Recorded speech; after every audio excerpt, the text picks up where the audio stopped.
Est-ce que nous pouvons agir sur la vie des autres grâce à notre imagination? Ça va être le sujet de cette vidéo. Depuis de nombreuses années, je suis absolument convaincue que tout ce qui nous arrive, du moins physiologiquement, est le fruit de l'effet placebo ou de l'effet nocebo. L'effet placebo, c'est quand même relativement connu, c'est quand on croit que l'on a un traitement ou que l'on a, on va dire, quelque chose, peu importe ce que c'est, euh, qui, euh,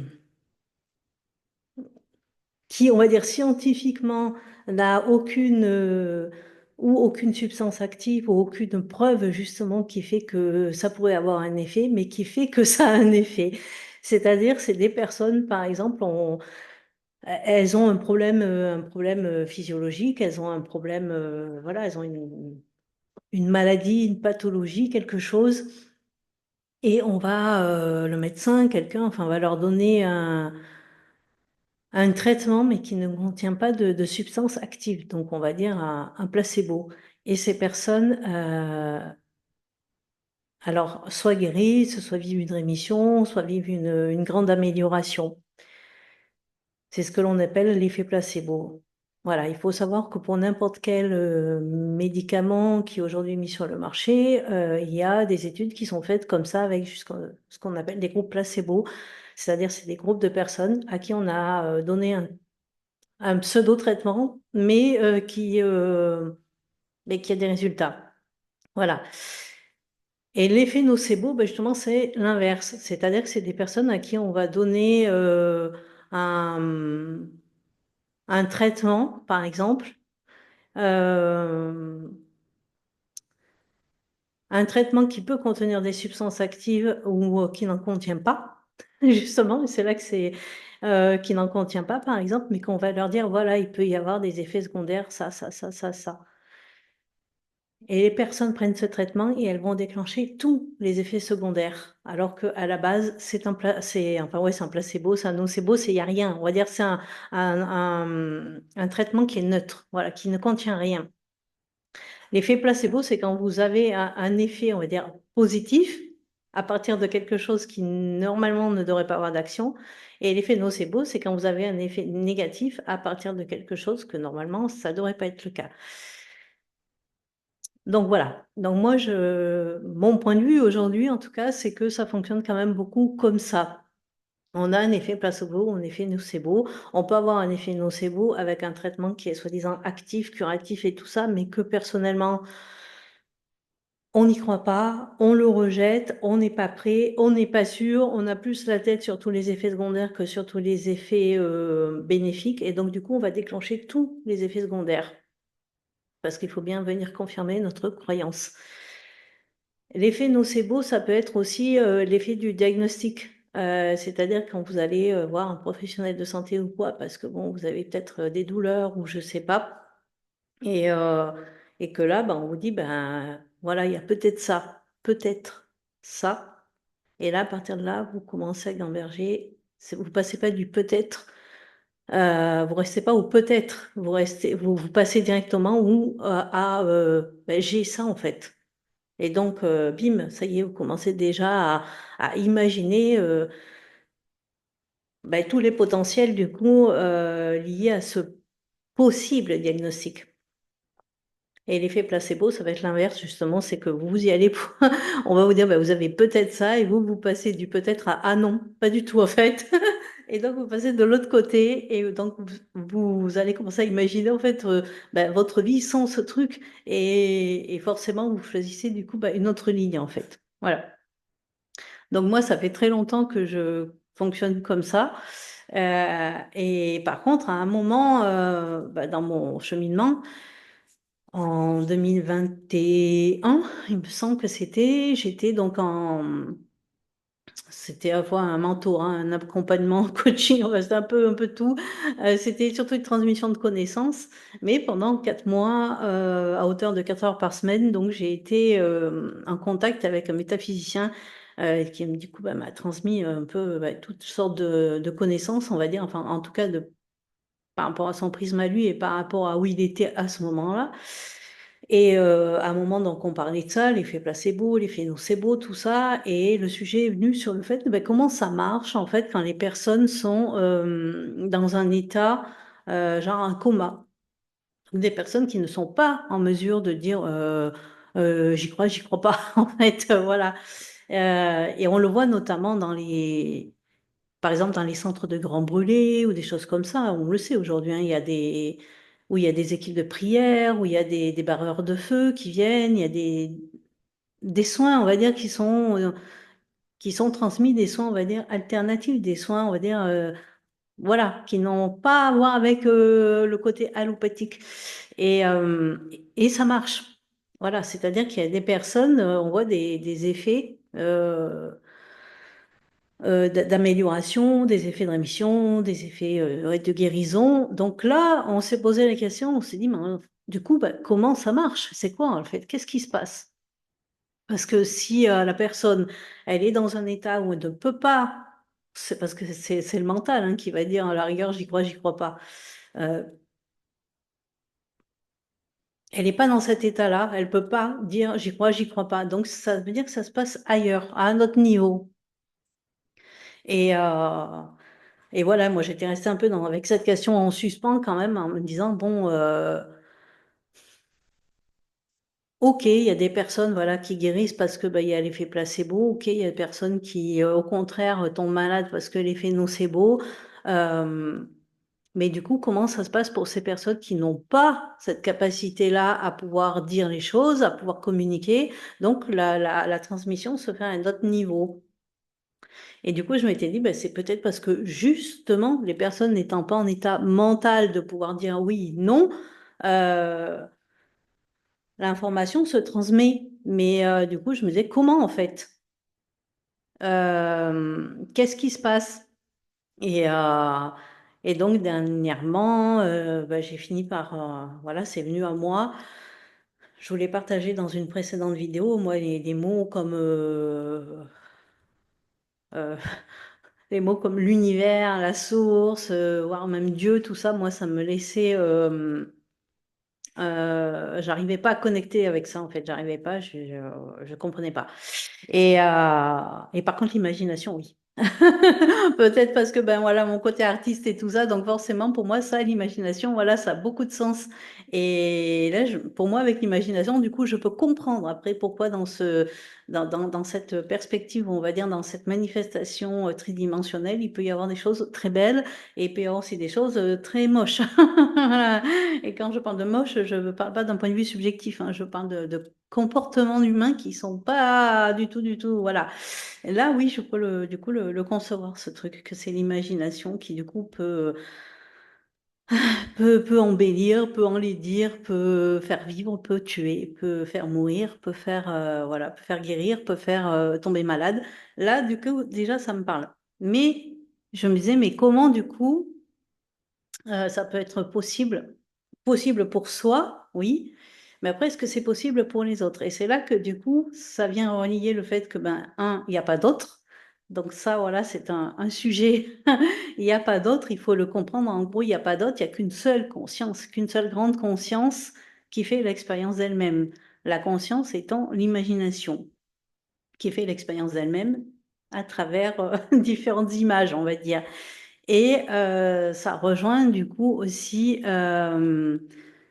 la notion, on va dire, des multivers qui est abordée donc, dans l'approche quantique, c'est-à-dire qu'il y a, on va dire, alors je ne vais pas parler du moment présent, mais je vais parler de l'éternel temps, voilà, Euh, ce qui est, voilà, et ce qui est à la fois contient tout en fait.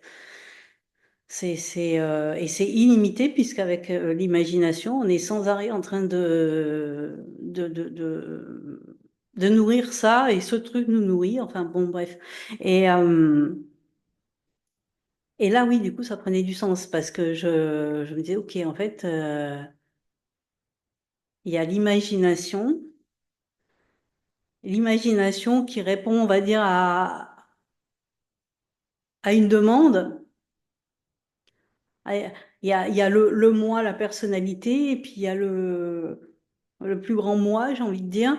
Et, euh, et ce plus grand moi me permet du coup bah, d'imaginer des choses. Et c'est cette image que j'imagine du coup va créer une émanation dans ce que l'on appelle le monde réel, on va dire. Donc là, je comprends que si, quand moi j'imagine, ben, pour moi, des états d'être, voilà, ben, du coup, ça me paraît logique à un moment donné de les expérimenter dans le monde réel. Mais du coup, je me rends compte que quand j'imagine pour les autres, ça fonctionne aussi. Et là, on peut le comprendre si on comprend la notion de il n'y a pas d'autre. C'est-à-dire que les autres sont des reflets. Voilà, on est comme dans une vallée des glaces et il y a de multiples reflets. Et tous ces reflets, bah, c'est nous en fait. Sauf qu'on dirait que les reflets, ils sont un peu déformés, ils sont un peu, voilà, mais on sait que c'est nous. Voilà, on vous met dans une pièce avec plein des miroirs autour de vous.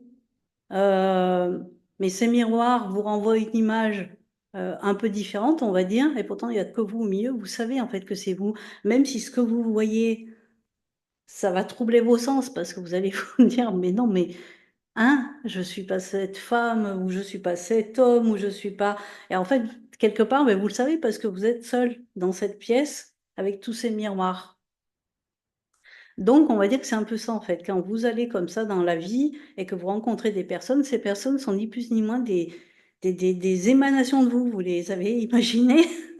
Et dans le multivers, justement, ben, vous imaginez, vous allez imaginer, par exemple, que telle personne, elle a tel trait de caractère, elle est comme ça, elle fonctionne comme ça, elle parle comme ça, elle est ci, elle est ça. Et donc, elle n'a pas d'autre choix que de vous montrer ça. Elle n'a pas d'autre choix que de vous montrer ça. Et, euh, et donc, du coup, ça fonctionne pareil pour vous, c'est-à-dire les autres personnes qui, dans leur imagination, vous imaginent d'une certaine manière, eh bien, vous allez leur montrer ce miroir-là, en fait. Vous allez leur montrer ce miroir-là. Et c'est là, en fait, que c'est dans le multivers que ça va se jouer, c'est qu'il y a plusieurs versions de vous. Il y a plusieurs versions de vous, alors émotionnellement, mentalement, j'ai même envie de dire physiquement. Et enfin, physiquement, vous n'êtes pas une autre personne, mais je veux dire physiquement, dans le sens où peut-être il y a une version de vous qui est peut-être ultra musclée, machin et tout ça, une version de vous qui est peut-être un petit peu plus lymphatique, un peu plus léthargique, une version de vous qui est peut-être un peu en surpoids ou des choses comme ça. Et en fait, en fonction de ce que la personne, elle imagine de vous, c'est cette vision-là qu'elle va avoir. Elle va choisir, en fait, et c'est totalement inconscient, hein, évidemment, ce que je suis en train de vous dire, mais ouais, voilà. Mais dans le multivers, c'est cette version-là qu'elle va aller connecter, en fait. C'est des lignes de temps, on va dire, qui sont un peu différentes. Mais vu que elle porte son attention là-dessus, elle y donne de l'énergie, donc elle le fait vivre dans son imagination. Donc du coup, est-ce que on peut intervenir sur la vie des autres, évidemment dans le bon sens du terme, voilà, euh, dans notre imagination? Eh bien du coup, la réponse est oui. Moi, j'en ai fait l'expérience il y a quelques jours, semaines. Ouais, voilà. J'avais une amie souffrante qui m'avait dit qu'elle avait des problèmes de santé. Et, euh, et à un moment donné, ben, moi, je me suis sentie appelée dans une méditation que j'avais moi-même canalisée, que j'utilise uniquement pour moi normalement. Mais pendant je faisais cette méditation, ben, en fait, c'est genre, elle est venue, en gros, je l'ai comme eu devant mon écran mental. Et je me suis retrouvée, on va dire, dans ma méditation, dans mon imagination, du coup, genre à faire une sorte de soin énergétique. Et puis, c'est tout. Et puis, c'est tout. Puis, je lui ai rien dit. Je lui ai pas envoyé un message en lui disant, ouais, je t'ai vu dans ma méditation, je t'ai fait un soin, machin. J'ai absolument rien dit. Euh, et quelques jours plus tard, elle me renvoie un message en me disant que ben, du coup, elle avait fait d'autres examens, enfin, déjà que ça allait mieux, mais qu'elle a fait d'autres examens, genre une échographie. Et elle me dit, ben, ils n'ont rien trouvé. c'est bizarre. Elle me dit, j'ai vraiment l'impression d'avoir vécu un reset et un miracle. Et là, moi, je me suis dit, purée, mais c'est juste fou cette histoire, puisque cette méditation que j'ai appelée justement reset et miracle, euh, ça m'a quand même, voilà, je me suis dit, putain, c'est fou ça. Et je lui ai dit, quand même, après, je lui ai dit, mais les mots que tu utilises, ils sont complètement dingues déjà. Et en fait, voilà, quoi, il y a genre 2 jours, j'ai fait une méditation et vraiment, je t'ai vu, puis je t'ai fait comme un soin énergétique. Voilà, enfin, en tout cas, voilà. Et, et là, maintenant, ben, je comprends, en fait, c'est que moi, dans cette méditation, en fait, ben, j'étais dans le.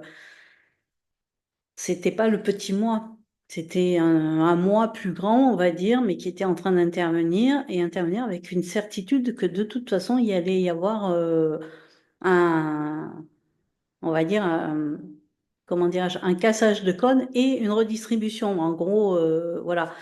Euh, Est-ce que ça veut dire que dans une ligne temporelle, bah, cette amie, elle avait vraiment un problème de santé qui aurait pu être visible à l'échographie? Oui.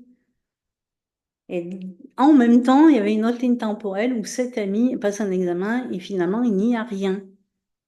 Ça, les deux en même temps. Sauf que moi, dans mon imagination, eh bien, j'ai donné l'impulsion vers cette version qui n'a rien. Voilà. Et c'est pour ça qu'après, elle m'envoie ce message, elle me dit, il n'y a rien. Parce que moi, je suis sur cette ligne du temps avec elle. Voilà. Mais il y a une autre ligne du temps où, oui, peut-être qu'elle a un problème, peut-être qu'elle doit se faire opérer, peut-être, je ne sais pas. Moi, je ne suis pas sur cette ligne du temps avec elle. Ça, c'est la notion du multivers, justement. Et, euh, et donc, du coup, ben, ça, j'ai aussi, j'ai beaucoup plus conscientisé en faisant un dessin. C'est quand même ma zone de génie, le dessin chimique. Et donc, du coup, ben, j'ai fait un dessin, on va dire, de ce style. Voilà. Et donc, la grande forme, elle représente, on va dire, le moi divin. Et vous voyez qu'il y a quand même on va dire, des dendrites comme ça qui font que ben, ça continue à communiquer, à pulser, on va dire. Ça, on va dire que c'est le moi divin. Et à l'intérieur, eh bien, à l'intérieur, il y a le petit moi, l'humain humain, ouais, le moi humain, on va dire. Et puis j'ai mis d'autres choses, il y a d'autres sphères là, comme par exemple, il y a les opportunités, il y a l'argent, il y a plein de choses. Et, euh, et en fait, ce que je comprends, c'est que quand j'agis sur le moi ici, c'est-à-dire mon moi, j'impacte le reste. Et inversement, c'est que quand j'agis sur les autres sphères, ces autres sphères m'impactent aussi. Il y a un, il y a un lien, il y a une sorte de vase communicant au niveau de l'information. C'est entrant, sortant, en fait. Et, euh, et c'est pour ça que quand on nous dit des fois que bah, tout ce que l'on fait, nos pensées, tout ça, euh, euh, plus on s'expanse, nous, en tant que petit humain, et plus de toute façon, on va impacter, on va dire, ce que certains appellent le champ quantique ou le tout ça. Parce que c'est, voilà, on va rayonner une vibration, une vibe, une fréquence, une énergie qui va impacter, voilà, et c'est tout le temps dans ce sens, je veux dire, on rayonne et ce rayonnement, après, revient.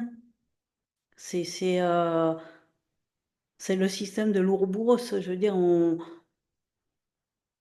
s'auto-dévore en quelque sorte, c'est-à-dire on s'auto-nourrit, voilà. Et donc, en fonction de ce que l'on va rayonner, ça va nous revenir. Voilà. Et, euh, et en fonction du coup aussi de ce que l'on pense, de ce que l'on imagine, de la relation du coup qu'on entretient par exemple avec l'argent, avec les autres, avec les opportunités professionnelles, avec notre corps, avec peu importe quoi en fait. Euh, Ce que l'on imagine, si on se dit que c'est dur, si on se dit que c'est difficile, si on se dit que ce n'est pas possible, si on se dit que euh, ouais, enfin, vous comprenez, je pense que vous comprenez l'idée. On est en train de créer un effet nocebo et qui va s'auto-nourrir du coup, forcément. Si moi, chaque fois que je me regarde dans mon miroir, je me dis que vraiment je suis moche, Je veux dire, je vais finir par voir que ça. Voilà, ça va, du coup, je serai sur une ligne de temps où forcément je ne vais voir que ça, que je suis moche. Alors que si, quand je me regarde dans le miroir, bah, du coup, je mets mon focus plutôt sur bah, ce que j'aime. Ça peut être n'importe quoi, après, c'est propre à chacun, hein. Ça peut être les yeux, ça peut être, je sais pas, les cheveux, ça peut être les oreilles, ça peut être ce que vous voulez, quoi. Mais du coup, plus vous allez nourrir ça, c'est-à-dire que si chaque matin, quand vous êtes devant votre glace, votre miroir, bah, vous vous dites, waouh, purée, mais j'ai des trop beaux yeux. Est-ce que c'est arrogant? Peut-être, mais on s'en fout en fait, parce que à ce moment-là, vous allez nourrir cette image que vous avez, bah, par exemple, des yeux exceptionnels, et puis après, vous allez agrandir en fait la zone. C'est-à-dire qu'après, vous allez voir qu'il n'y a pas que les yeux, tiens, il y a peut-être votre front, vos joues, votre bouche, vos oreilles, votre cou, vos mains, je sais pas, bref, vous allez étendre les zones comme ça, et petit à petit, bah, vous allez finir par vous voir vraiment bah, magnifique en fait, parce que vous êtes branché sur une ligne de temps où vous êtes magnifique, et qu'en parallèle, il y a une ligne de temps où peut-être vous vous trouvez moche. Et ça, en fait, je suis un peu brute, mais ça va être le choix de ce que vous imaginez là-dedans. Et c'est pareil pour donc avec les autres personnes en fait. C'est que si vous imaginez que vous avez des relations saines avec les gens, si vous imaginez que vous avez des relations agréables, constructives, porteuses, magique avec les gens, mais que vous l'imaginez vraiment, puis que vous le ressentez, vous êtes dans l'image, vous êtes avec ces personnes, puis vous vivrez vraiment ça, mais évidemment que ça va vous transformer votre réalité, parce que c'est votre vibe là, qui va être le moteur. Mais si à l'inverse, vous imaginez que ben, c'est tout cacaberk et que c'est tout, voilà, et que les gens, de toute façon, c'est tous des débiles, vous allez aussi faire cette expérience-là parce que vous l'imaginez et parce que tout se passe dans votre esprit. C'est exactement comme dans Matrix, quand on a la scène avec Neo et l'enfant, le jeune enfant là, qui lui dit de tordre la cuillère. Alors pour ceux qui n'ont pas regardé Matrix, vous pouvez aller chercher sur YouTube la scène, je suis sûre qu'elle y est, la scène de la cuillère dans Neo où le jeune lui dit de tordre la cuillère et que Néo, il est là en train de forcer un peu en mode télékinésie, en mode je vais, voilà, et que le jeune lui dit non, ne cherche pas à tordre la cuillère à l'extérieur. Elle est dans ton esprit, la cuillère. Elle n'existe pas ailleurs. Et là, Néo comprend et donc il fait le travail dans son esprit, donc dans son imagination. Et là, nous, à l'écran, on voit la cuillère qui se tord. Et en fait, c'est exactement ça.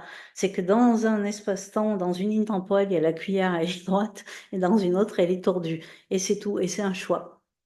Mais c'est un choix qui se fait intérieurement, qui se fait du coup dans notre imagination. Voilà. Je vais finir là-dessus.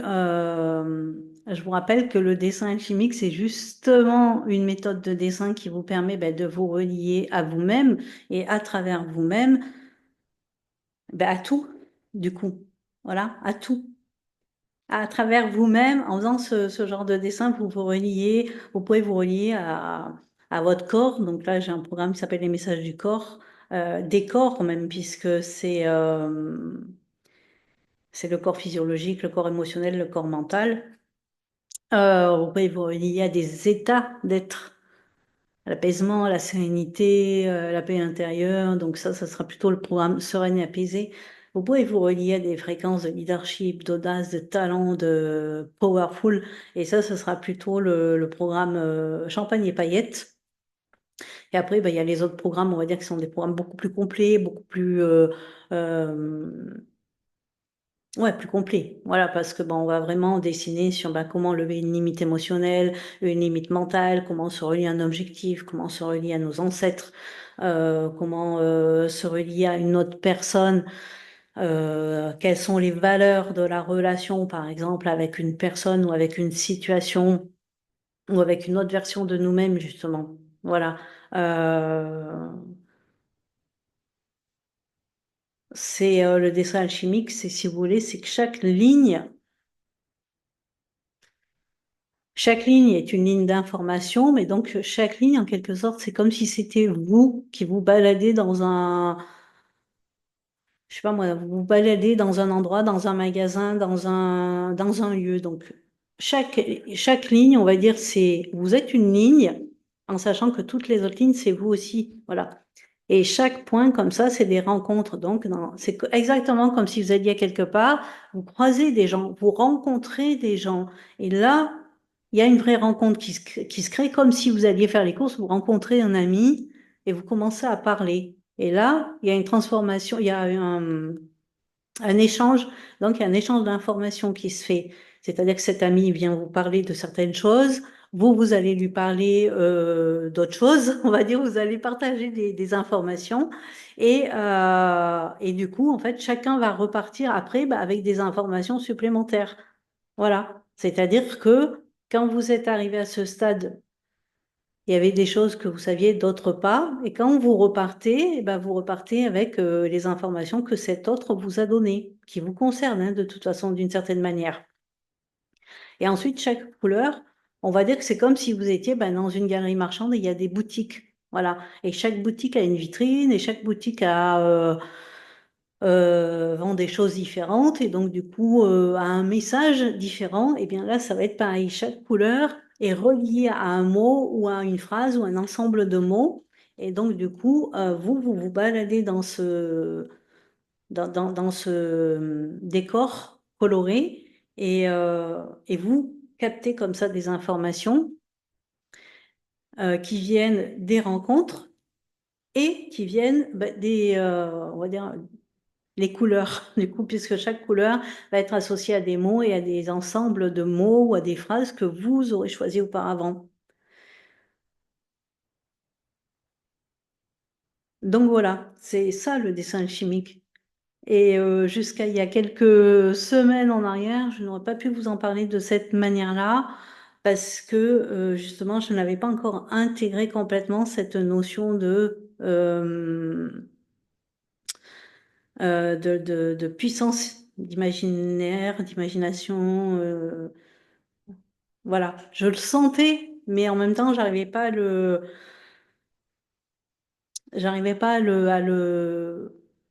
le clarifier. Voilà. Je sais que mon message va se clarifier encore plus avec le temps, parce que là, c'est encore un peu, voilà, ça part peut-être encore un peu dans tous les sens, mais en tout cas, il y a quelque chose qui est en train de se focaliser, de se clarifier à ce niveau-là. Et, euh, et c'est pour ça aussi que le dessin, ça m'aide, parce que justement, ça me permet d'être genre focus et lâcher prise, mais focus sur ce moment-là. C'est-à-dire que je suis plus dans mon mental, mais je suis immergée dans le dessin. C'est un rendez-vous avec moi-même pendant une heure et quart. Et ben, je suis voilà avec mes crayons, avec mes couleurs, reliée à certaines fréquences. C'est un moment donc de se poser, c'est un moment de bien-être et c'est un moment de reliance. C'est-à-dire que moi, à ce moment-là, je suis pas en train de penser à mes courses, je suis pas en train de penser à ouah, quel temps il fait dehors, ou je suis pas en train de penser à comment je vais faire ci ou comment je vais faire ça. Je veux dire, à ce moment-là, je suis vraiment pleinement, complètement dans mon dessin. Et après, quand je vais le décrypter, ben évidemment, c'est exactement comme si vous alliez visiter quelque part un lieu. Sur le moment, vous êtes waouh, waouh, waouh, waouh, super. Et après, vous ressortez du lieu et puis vous rencontrez quelqu'un et vous allez dire, waouh, j'ai visité ça, et puis j'ai vu ça, il s'est passé ça, c'était incroyable et tout. Et voilà. La partie décryptage, c'est ça. C'est un peu comme si justement vous reveniez d'un voyage et dites, waouh, ok, j'ai vu ça, et je ressens ça, et c'est incroyable en fait. Voilà. C'est parce que c'est une immersion à l'intérieur. Donc voilà, je vais m'arrêter là. Je vous souhaite une belle journée. Je vous mets les liens dans les barres de description pour YouTube, pour Facebook, pour Instagram. Vous avez tout dans ma bio et je vous souhaite une très très belle journée.